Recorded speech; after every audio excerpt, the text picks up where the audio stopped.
Mimi nataka dawa ya kupata pesa. Jamani, kuna mambo ambayo katika ulimwengu wa kiroho usipoyajua ni vigumu sana wewe kutajirika. Kuna mambo ambayo kwenye ulimwengu wa kiroho usipoyatambua ni vigumu sana wewe kutajirika, kwa sababu tumezingirwa na vitu ambavyo kama hauna jicho la tatu na uwezo wa kuona hauwezi kuviona na hautafanikiwa kamwe. Mnafahamu katika kila nyumba ya binadamu anayekaa hapa duniani kuna majini watatu. Hawa watatu, jini la kwanza linaitwa Usutwa. Usutwa ni jini ambalo husikiliza maneno yote unayoyaongea. Umekaa sebuleni mwako, unapanga program nyingi sana za maisha, unapanga vile utafungua biashara mpya, jini lipo kukusikiliza na kukukata miguu. Jini lipo kwa ajili ya kufunga milango. Kwa hiyo kazi yake ni kusikiliza. Linasikiliza, huyu amepanga kununua gari, hata linunua. Linaitwa Usutwa. Jini la pili linaitwa Kisukumizi. Hili ni jini la chumbani, yaani kazi yake ni kukaa chumbani, wala haliendi sebuleni. Jini linakaa chumbani na kazi yake ni zile ndoto unazoziota. Ushawahi lala usiku, umelala tu kwenye kitanda chako vizuri, umeomba Mungu wako, wewe kama ni Muislamu au Mkristo, umeweka Biblia yako pengine kwenye pilo unaolalia, au pia umeweka kwenye kando ya kitanda chako unapolala. Alafu bado umeweka Biblia au Qur'an, lakini bado unaota ndoto mbaya. Unaota unanyongwa. Unajaribu kuomba msaada, sauti haitoki. Sijui kama kuna mtu ashaipitia shida hiyo. Sijui kama kuna mtu ashaipitia shida hiyo. Unaota unanyongwa, unajaribu kuomba msaada, lakini sauti haitoki. Mama, baba, wewe kijana, kama ushawaiota hivyo, jua kuna jini chumbani mwako. Kuna mashetani ambayo hayawezi kukuruhusu wewe uote ndoto nzuri. Sio kama mnanielewa mpaka hapa. Kinaitwa Kisukumizi. Hilo ni jini la chumbani. Jini la tatu ni jini la chooni.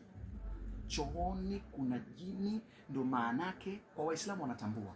Ndio maanake unapoingia chooni unatakiwa kwanza kuomba dua. Waislamu wanaelewa. Sijui wewe ni dini gani, lakini kama unaingia chooni kuna jini baya sana, lakini watu hawajui. Jini la mauti. Jini la chooni linakumaliza.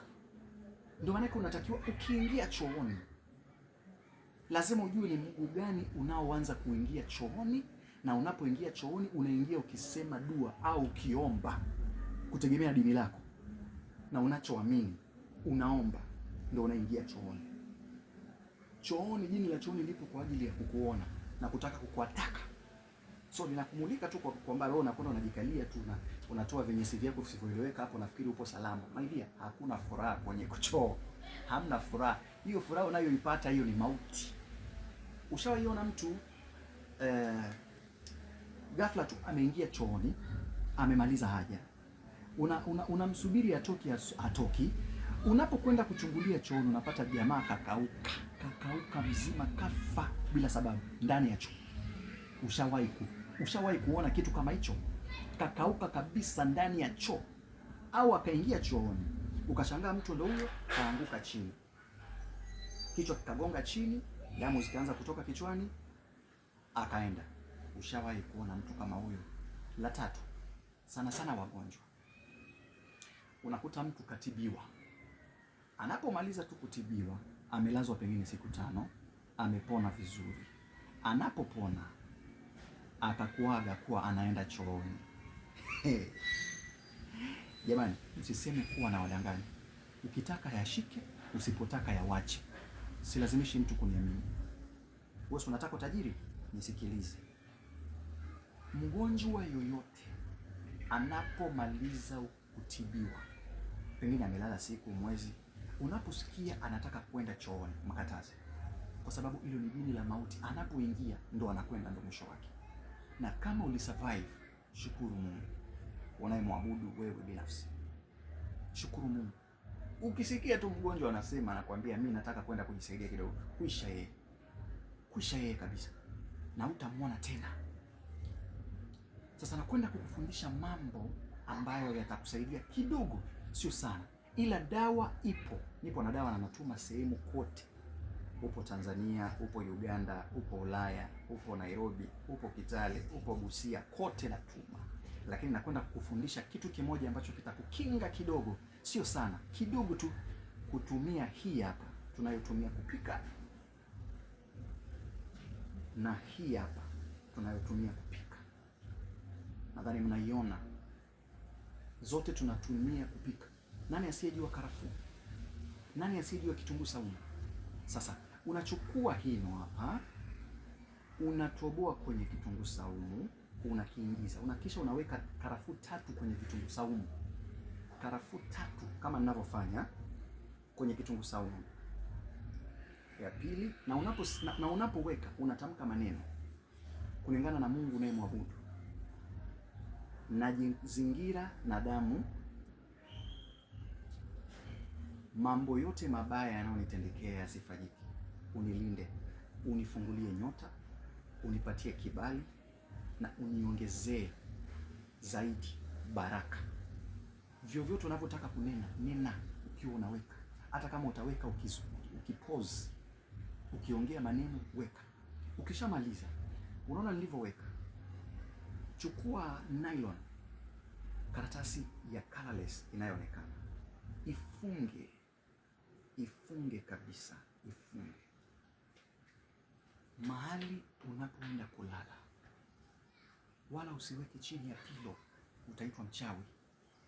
Weka tu chini ya kitanda mahali unapolala, chini kabisa, iangushe chini kabisa. Usiweke ndani ya pilo, wala usiweke chini ya kitanda, chini ya floor kabisa.